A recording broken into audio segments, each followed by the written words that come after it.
Good morning, students. Welcome back to our session. Right?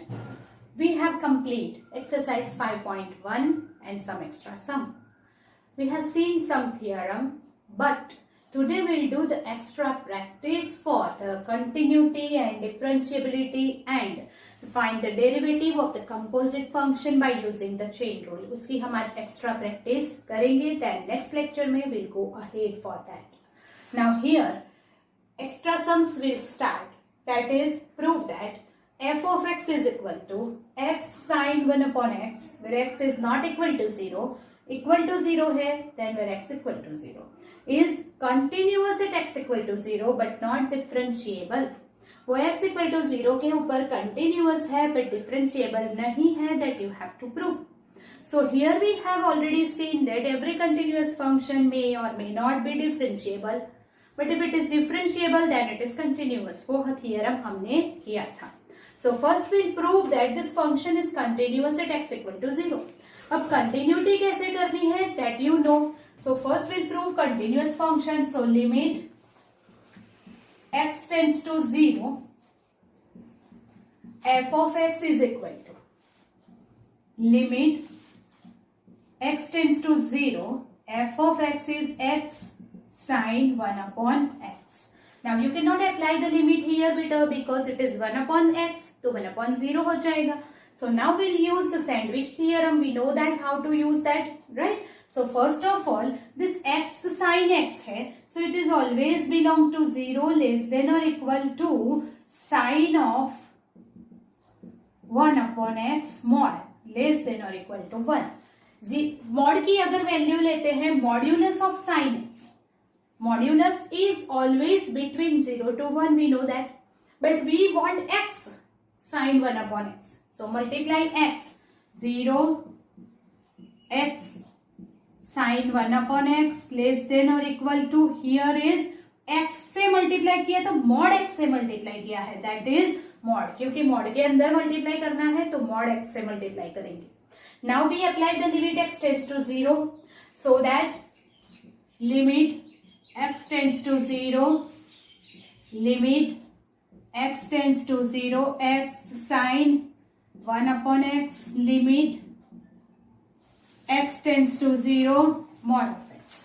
Now we know that limit x tends to 0 is equal to 0, इसकी value 0 है, and limit x tends to 0, mod of x भी 0 है. When you apply the limit, it is 0. Therefore, by sandwich theorem, limit x tends to 0, mod of sin 1 upon x equal to 0. But हमारे पास limit में एक theorem है that limit x tends to 0, mod of x equal to 0 है, mod of fx 0 है, तो fx भी 0 ही होगा. So that we can say that limit x tends to 0, x sin 1 upon x 0 है. Understand that? Limit x tends to 0, mod of fx 0. तो simple fx भी 0 ही होगा. That is the theorem. So we can reduce the mod, remove the mod. x sin 1 upon x लिख सकते हैं. Now limit x tends to 0, x sin 1 upon x क्या मिल गया? 0. और अगर हम f of 0 फाइंड करते हैं तो f of 0 तो ऑलरेडी गिवन 0 ही है. So we can say that limit x tends to 0, f of x, उसकी वैल्यू 0 है और ये भी 0 है, तो इक्वल आ गया. That means f is continuous at x equal to 0, right? ये कंटिन्यूटी तो प्रूव हो गई. Now we want to prove it is not differentiable. अब डिफरेंशिएबल कब होता है? When it is differentiable. तो डिफरेंशिएबिलिटी के लिए कल मैंने 2 फॉर्मूलाज दी थी आपको. 2 formula is given, that is here 2 formula है, उसमें से हम एक लिखेंगे limit h tends to 0, f of x plus h minus f of h, sorry f of x upon h. limit h tends to 0, f of x plus h minus f of x upon h, that is our, oh sorry, it is x, क्योंकि x equal to 0 दिया हुआ है, so will take x tends to 0. This, अगर ये limit exist है तो f dash x मिलेगा, मतलब कि f डिफरेंशिएबल है. पर ये लिमिट एग्जिस्ट है कि नहीं वो पहले फाइंड करते हैं. तो we will take limit x tends to 0. हमें क्या करना है, wherever, here it is h, x की वैल्यू तो 0 रखनी है, तो h tends to 0. Now here wherever it is x, we will write 0. So f of h minus f of 0 upon h. अब what is f of 0? 0 है. So we can say that limit h tends to 0, f of h upon h is equal to limit h tends to 0, f of x ये है, तो f of h h sin 1 upon h हो जाएगा, that is h sin 1 upon h, h cancel, limit h tends to 0 sin 1 upon h. अब 1 upon h आ गया तो we cannot apply the limit. आज से आगे हम कुछ नहीं कर सकते. इसका मतलब this limit does not exist. इससे आगे ये नहीं जाएगा. We cannot apply the limit, even we cannot multiply anything or simplify. So that does not exist. It does not exist मतलब कि f dash x नहीं मिलेगा. So we can say that f is not differentiable at x equal to 0. So it is continuous but not differentiable, right? Do it, then we'll go ahead with the next sum. Prove that f dash fx is equal to x square sin x. Now the next sum is x square sin x, sin 1 upon x, where x is not equal to 0 and is equal to 0 where x is 0. Prove that f dash 0 is equal to 0. F dash 0 is equal to 0 and f is continuous, and hence prove that f is continuous at x is equal to 0. तो पहले हमें ये दिया है कि वो f dash 0 आपको find करना है, और वो अगर 0 है तो उसके ऊपर से लिखना है कि वो कंटिन्यूअस है कि नहीं. सो first of all what you will find, f dash 0. आपको पहले क्या फाइंड करना होगा, f dash 0 फाइंड करना है. तो first we will write f dash x. What is the formula for f dash x? Limit h tends to 0 minus f of x upon h. Now limit, we want to find f dash 0. So limit h tends to 0, wherever x, you will write 0, 0 plus h, f of 0 upon h, limit h tends to 0. What is f of h? H square sin 1 upon h minus f of 0 upon h. एक एक h cut हो जाएगा, so limit h tends to 0, h sin 1 upon h आ गया. Now what? Two way to do it. Here we can do that. आगे हमने किया है by the sandwich theorem, तो वो ही कर देते हैं. Here it is mod of sin 1 upon h is between 0 to 1. Multiply by mod h everywhere. So here 0, h sin 1 upon h and mod h. Apply limit h tends to 0. So we can write directly. This is equal to 0. Limit h tends to 0, mod h भी 0. ये limit 0, ये limit 0. तो by sandwich theorem, limit h tends to 0, mod of sin 1 upon h equal to 0. So therefore अगर mod 0 है तो we can remove the mod of f x 0 है तो F x भी लिमिट में 0 हो जाएगा. So we can apply this. And f of 0 तो ऑलरेडी क्या है, 0 है. So we can say that limit here. Okay, continuity में ये चाहिए. इसकी वैल्यू क्या आ गई, h tends to 0, h sine 1 upon h की वैल्यू क्या आ गई, 0. So we can write here this one is 0. So f dash 0 0 आ जाएगा. So here prove that for this f dash 0 is equal to 0, वो तो प्रूव हो गया. Hence prove that f is continuous at x is equal to 0. Continuous मतलब f dash 0 equal to 0 का मतलब क्या हुआ, we can say that f is differentiable at x is equal to 0. अगर वो डिफरेंशिएबल है तो by the theorem every differentiable function is continuous, or if it is differentiable, so we can say that f is continuous at x is equal to 0.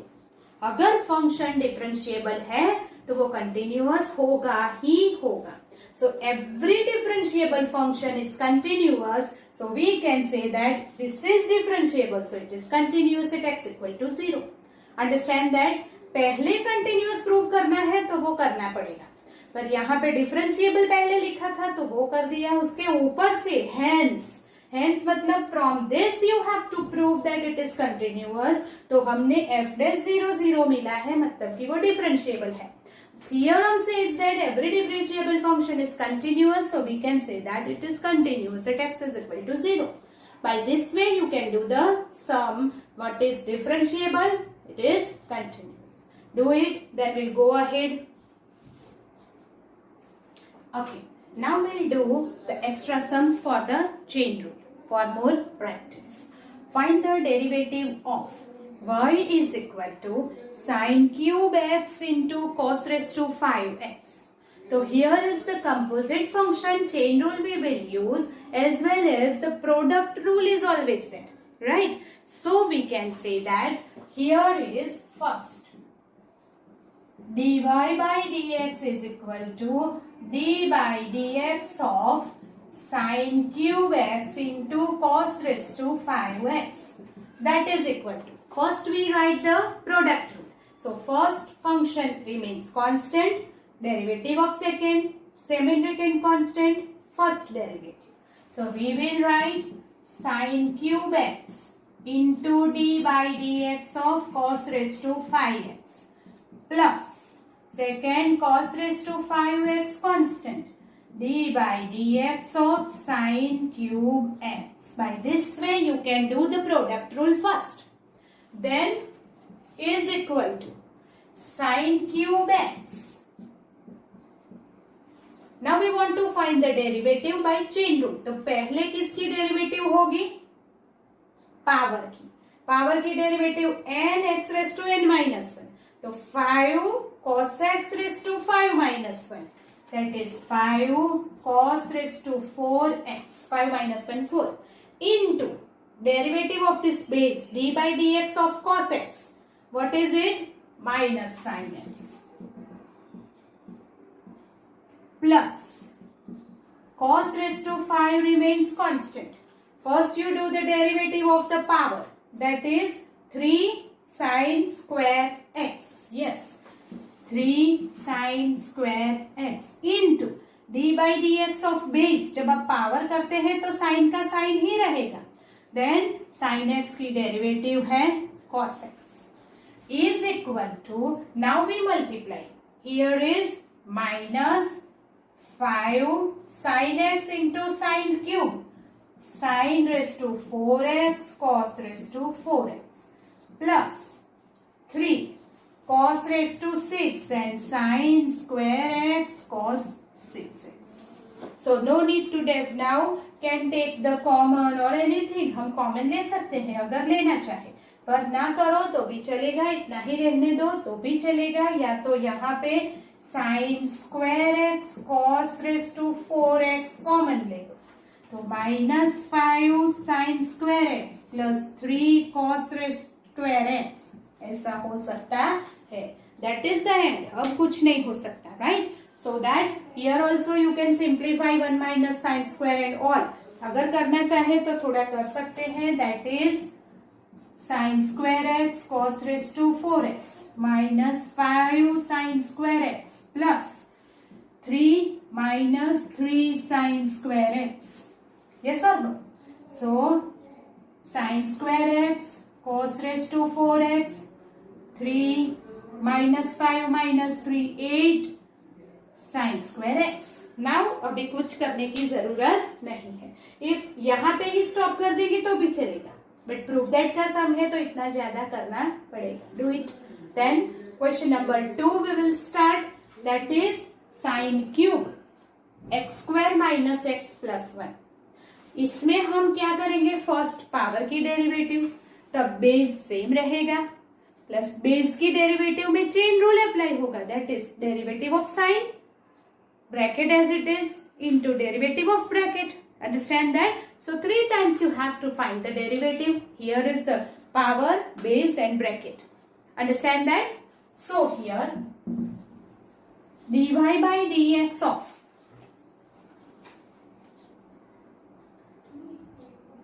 d by dx of sine cube x square minus x plus 1 is equal to, first you will do the derivative of power. nx raised to n minus 1 वाली formula use करेंगे, तो क्या हो जाएगा?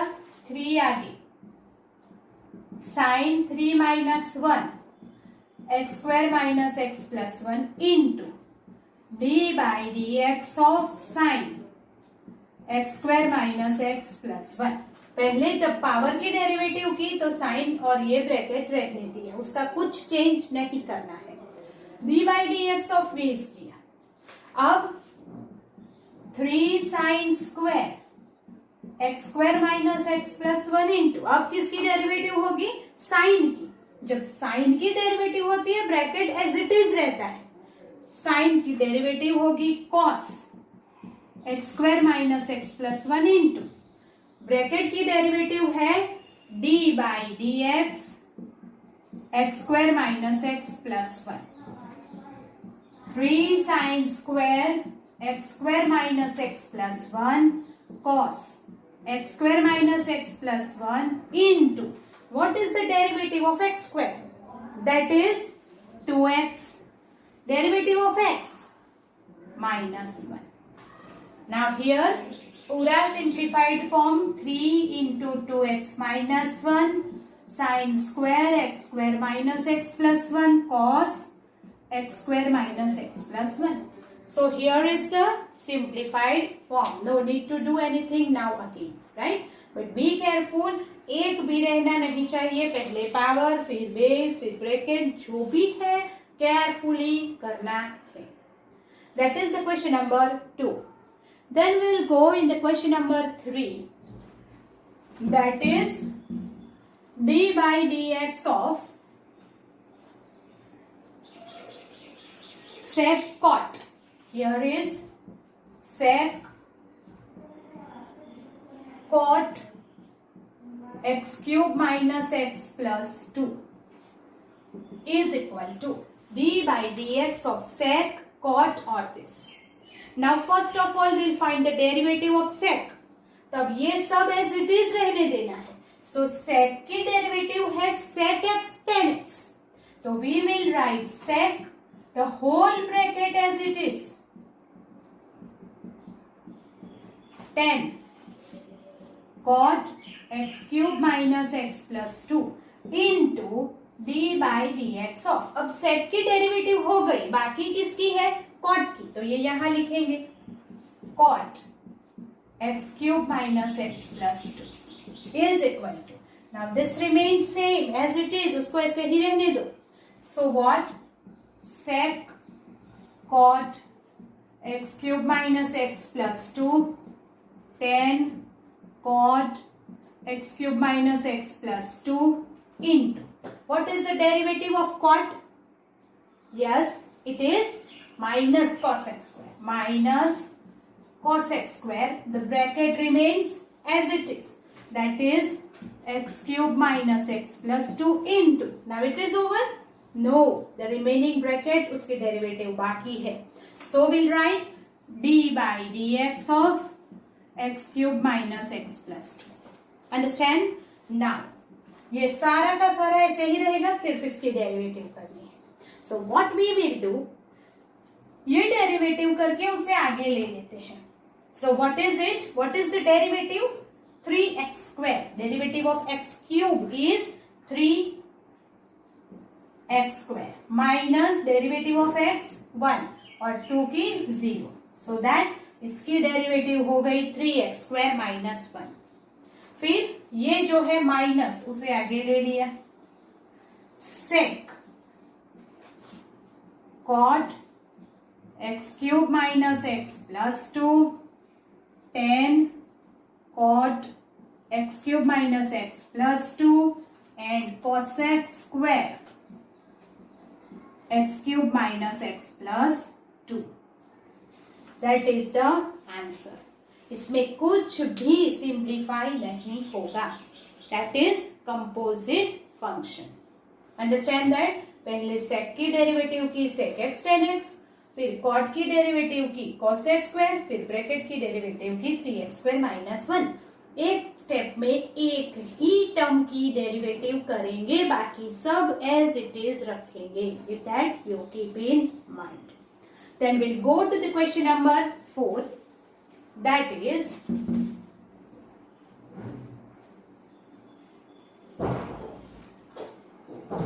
here it fourth root of sine cube x. Fourth root of sine cube x. Instead of sine cube x, fourth root, we'll write 1 by 4 power to make it easier. So we will write is equal to d by dx of sine cube x raised to the power 1 by 4. Now, first किसका होगा? ये power की derivative होगी, फिर ये power की और फिर बेस की. But you know that is exponential function. If you open the bracket and multiply the power. ये साइन की पावर है और ये 3 भी साइन की पावर है. You make a difference between this two, right. यहाँ पे 3 पावर साइन फंक्शन के लिए है और 1 by 4 पावर भी साइन फंक्शन के लिए है. यहाँ पे ये जो स्क्वायर रूट है उसे हम 1 by 2 कहेंगे. तो 1 by 2 is the power of sine function, but 3 is not the power of sine function. It is x की पावर है. तो यहाँ पे हम मल्टीप्लाई पावर नहीं कर सकते. बट इन दिस ये और ये दोनों पावर साइन फंक्शन के है. So when you open the bracket you can multiply the power, so that d by dx of sine ये हो जाएगा 3 by 4x. यस और नो? 3 into 1 by 4 हो जाएगा. सो दैट इज 3 1 जा 3 by 4 मल्टीप्लाई हो जाएगा, क्योंकि दोनों पावर किसकी है? साइन फंक्शन की है. That you keep in mind. Is now find the derivative. तो पहले पावर फिर बेस. पावर की डेरिवेटिव होगी 3 by 4 sine x raised to 3 by 4 minus 1 into d by dx of base, that is sin x. पहले मैंने power की derivative की, फिर बेस की डेरिवेटिव की. तो that is 3 by 4 sin x. 3 by 4 minus 1 क्या हो जाएगा? minus 1 by 4 into d by dx of sin x is cos x. Understand that? Okay. Is equal to ये sin x raised to minus 1 by 4 है, उसे minus से plus करो, denominator में ले जाओ. So 3 upon 4 sin x raised to 1 by 4 into cos x. उसको थोड़ा सिंप्लीफाइड वे में लिखेंगे. That is 3 cos x upon 4 into fourth root of sin x. ये is to the power 1/4 है. So we can say that fourth root of sin x into 4. Understand that? So this is the question number 4. Then we'll move to the question number 5.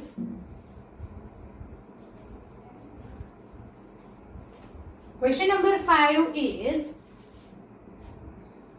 square root of sin x cube. That is, we can write d by dx of sin x cube raised to 1/2. Square root तो हम 1/2 power में लिख सकते हैं. सो it is 1/2 power हो गया. ना बोलो ये दोनों का मल्टीप्लीकेशन होगा? Tell me. नहीं होगा. Why not? ये किसकी पावर है?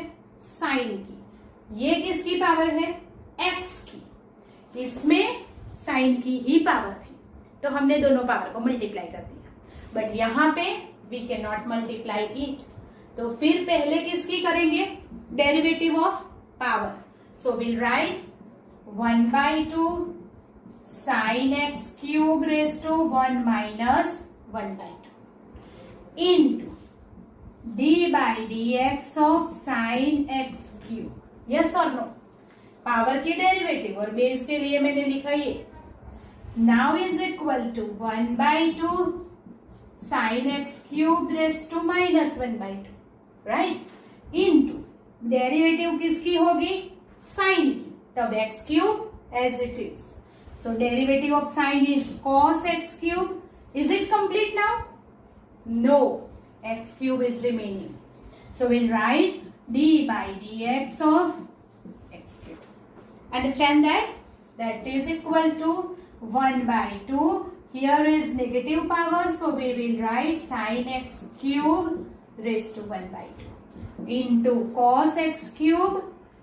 Derivative of x cube means 3x square. So it is 3x square. Now we'll write in the simplified form. That is 3x square cos x cube upon 2. Here it is 1/2 power. So we'll write square root of sin x cube. So this is the answer. Now no need to simplify anything here. So do it. Then we'll do some more sums about this. Okay. The next sum is d by dx of sin raised to nx minus cos raised to nx. Right? Now here is equal to. अगर subtraction है तो दोनों का differentiation कर सकते हैं. So that we can write d by dx of sin raised to nx minus d by dx of cos raised to nx. Can we do this? Sin raised to nx and cos raised to nx? Yes. First we'll do the derivative of power. Then we'll do the derivative of base. So power की derivative होगी n sin n minus 1x into derivative of sin. चलो हम direct लिखते हैं. पहले power की derivative into d by dx of sin x. तो d by dx of sin x क्या हो जाएगा? cos x. तो we'll write cos x minus. What is the derivative of cos raised to nx? वो हो जाएगा n cos n minus 1x. ये power की डेरिवेटिव हो गई. Into d by dx of this base. Base है cos x. So that it is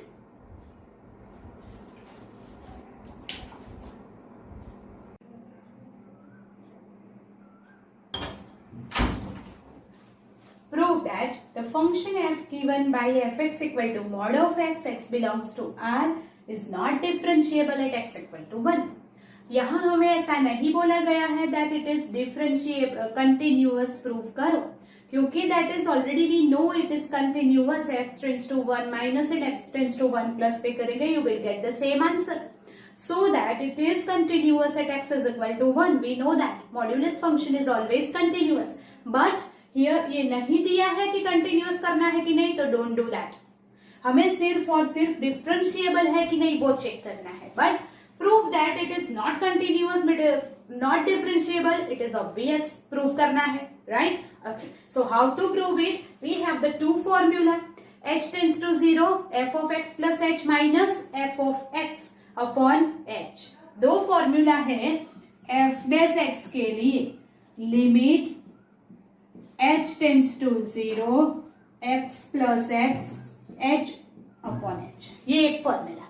the second formula is here f dash x is equal to limit x tends to c, we can say that c, f of x minus f of c upon x minus c। ये to formulas है जो आप कोई भी use कर सकते हैं, right. अभी ये दो फॉर्मूला में से हमें एप्रोप्रिएट फॉर्मूला लेनी होगी। Always take the appropriate formula. So here जब जीरो के ऊपर हमें डेरिवेटिव फाइंड करनी है that it is differentiable at zero और नॉट, तभी आप ये यूज करेंगे। Most probably this formula is easier to do every function. तो हम जब जीरो के ऊपर डिफरेंशिएबिलिटी होगी तभी ये यूज करेंगे। Now will use this formula. तो here it is f dash x equal to ये है, right. Okay, now will take f dash x. तो एफ डैश एक्स डिफरेंशिएबल कब होगा वो हमें पहले लिखना होगा, that we will find limit x tends to, अभी सी क्या है, तो ये क्या दिया है 1। ये डिफरेंशिएबल कब होता है, जब ये लिमिट एग्जिस्ट होती है। और ये लिमिट एग्जिस्ट कब होगी, जब left hand and right hand limit equal होगी। So first of all will check that limit x c is 1 है, तो 1 minus and limit 1 plus should be equal. So first of all I will take limit x tends to 1 minus f of x minus c है 1, तो will write 1 upon x minus 1।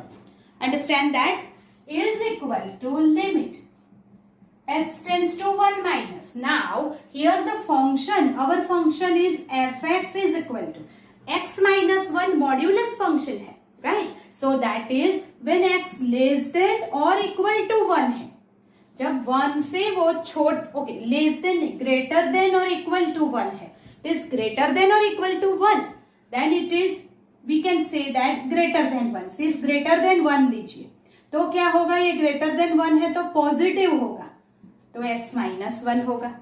और when ever here x less than 1 है, ये less than 1 तो ये negative होगा। आप देखिए, चेक कीजिए, लेस देन 1 आंसर आए हियर लेके तो नेगेटिव आंसर आएगा। So that we can say that minus of x minus 1 and when x equal to 1 है then it is 0।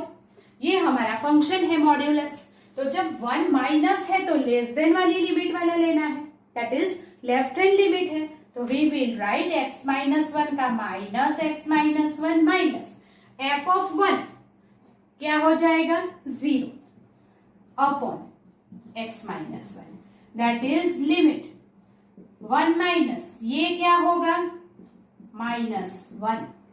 Now limit x tends to 1 plus f of x minus f of 1 upon x minus 1 is equal to limit x tends to 1 plus that is right hand limit, क्या आएगा x minus 1 minus 0 upon x minus 1, but that is equal to 1 आएगा answer.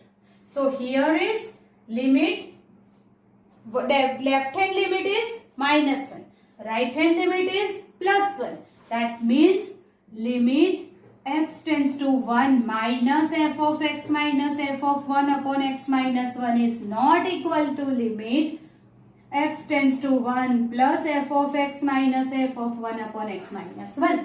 So this is the left hand limit and right hand limit is not equal, then limit x tends to 1 f of x minus f of 1 upon x minus 1 does not exist।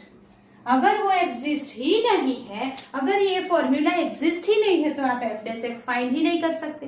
That means you can say that f is therefore hence proved f is not differentiable at x is equal to 1, मतलब कि F differentiable नहीं है। तो differentiable होने के लिए ये दोनों में से कोई एक formula low, You will prove that left hand limit and right hand limit is equal, then it is differentiable. But यहाँ पे left hand and right hand limit equal नहीं आ रही है, therefore it is not differentiable at x is equal to 1. But it is continuous at x equal to 1. That means every continuous function may or may not be differentiable. Do it, then we'll go ahead. Exercise 5.2, question number 10. Prove that the greatest integer function defined by fx equal to box of x 0 less than x less than 3, वो 0 और 3 के बीच में define है, then is not differentiable at x equal to 1 and x equal to 2. हमने already prove किया था that this box function is continuous. जहाँ पे इंटीग्रल वैल्यू है वहां पे वो then continuous, otherwise it is continuous in R except minus z. तो that means what? This is continuous तो already है ही, but वो prove that is not differentiable. अभी differentiable के लिए हम fx minus f of c वाली फॉर्मूला यूज करेंगे. हमें प्रूव करना है that it is not differentiable at x equal to 1. तो here first of all we will take limit x tends to 1 minus f of x minus f of 1 upon x minus 1 is equal to and 1 plus, अगर equal आ गई तो वो differentiable है. ये second formula हम use कर रहे हैं. x tends to c, f of x minus f of c upon x minus c exist होना चाहिए, राइट? हम यहाँ पे लिख के रखते हैं that f dash x is equal to limit x tends to c, f of x minus f of c upon x minus c exist होना चाहिए. तो एग्जिस्ट कब होगा? जब c minus and c plus exist होगी, equal होगी. तो c क्या है यहाँ पे? x इक्वल टू 1 है, so will take 1 minus and 1 plus equal करेंगे. तो पहले मैंने 1 माइनस लिया है. Now what does the mean? तो यहाँ पे सपोज हियर इज 0, 1, 2 एंड 3. नाउ 1 माइनस मतलब लेफ्ट हैंड लिमिट, 1 प्लस मतलब राइट हैंड लिमिट. अभी जब 1 माइनस है इसका मतलब हुआ 0 less than x less than 1. यहां से 1 माइनस मतलब लेफ्ट हैंड लिमिट है, so x is 0 less than x less than 1 है. देयरफॉर बॉक्स ऑफ x की वैल्यू क्या हो जाएगी? 0. Integral value not greater than x, that is ये, तो 0 आ जाएगा, right? And therefore is equal to limit x tends to 1 minus, यहां पे क्या आएगा? f of x, that is f of 0 minus f of 1 upon x minus 1. Now what? f of 0, f of 0 क्या हो जाएगा? 0. लिमिट 1 minus 0, f of 1 क्या होगा? 1 upon 0 minus 1. Okay? No, that is x minus 1. So here is what? Limit x tends to 1 minus, okay, but we cannot apply the limit here because denominator 0 हो जाएगा, उसको ऐसे ही रहने दो. We cannot apply the limit. Now limit x tends to 1 plus f of x minus f of 1 x minus 1.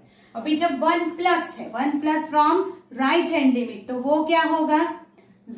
1 less than x less than 2. Therefore box of x is equal to क्या हो जाएगा? 1.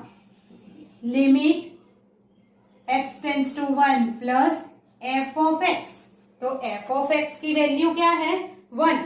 So we will write here 1 minus, बोलो क्या होगा? f of 1 is 1 upon x minus 1. अभी 1 minus that is what? 0. तो ये value क्या आ गई? 0. ये दोनों इक्वल है? No. So we write that limit x tends to 1 minus f of x minus f of 1 upon x minus 1 is not equal to x tends to 1 plus f of x minus f of 1 upon x minus 1, equal नहीं है. Therefore limit x tends to 1 f of x minus f of 1 upon x minus 1 does not exist. और अगर वो exist नहीं है, that means f is not differentiable at x is equal to 1. Understand that? तो ये limit exist नहीं है, इसका मतलब कि f डिफरेंशिएबल नहीं है. By the same way you can do this at x is equal to 2. तो 2 माइनस एंड 2 प्लस इक्वल होना चाहिए. अब जब 2 माइनस एंड 2 प्लस है तो 2 माइनस में क्या होगा? 1 less than x less than 2. तो दैट बॉक्स की वैल्यू 1 हो जाएगी.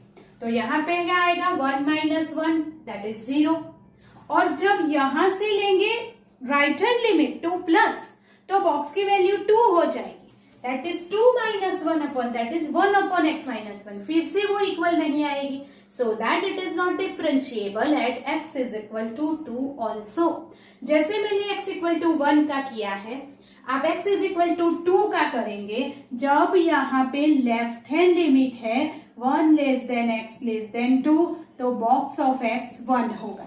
और यहाँ पे 2 less than x less than 3 जब राइट हैंड लिमिट है तब box of x equal to 2 होगा. और फिर आप left hand and right hand limit find करेंगे, वो इक्वल नहीं आएगा. So by this way we can prove that the function is continuous but it is not differentiable. Right? Do it. In the next lecture we'll do the more practice for this sums, right? And chain rule. Till then, goodbye. Take care.